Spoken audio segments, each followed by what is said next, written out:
पिला माने समस्त को स्वागत। आज आम षष्ठ श्रेणी भूगोल बहिर प्रसंग उत्तर अमेरिकार जलवायु विषय जानिबा।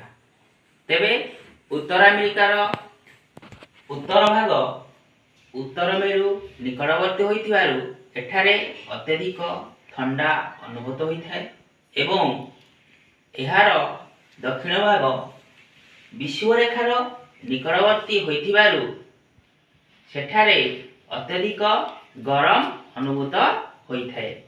तेबे एहा परे प्राकृतिक उद्भिद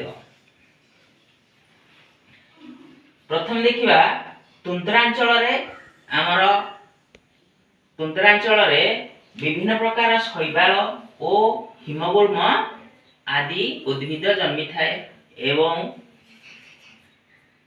आउ केतेक अधिक उच्च एवं सरल उद्भिद देखा जाए सेगुड़ी को सरल वर्गीय अरण्य बा टाइगा अरण्य कहा जाए।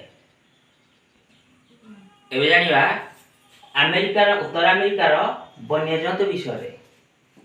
एहार तुंद्रांचल रे बल्गा हरिण, वालर्स, धला भालू, सील, कारिबो आदि प्रभृति पशु देखा जाती। टाइगा अंचल रे बीभर, धला कोकिशियाली, लिंकस, मिंक, गधिया आदि लोमस प्राणी देखा जाई थांती। एवं रॉकी पार्वत्यांचल रे बड़ सिंह थिबा बनुआ छेली एवं ग्रिजली भालू देखा जाए।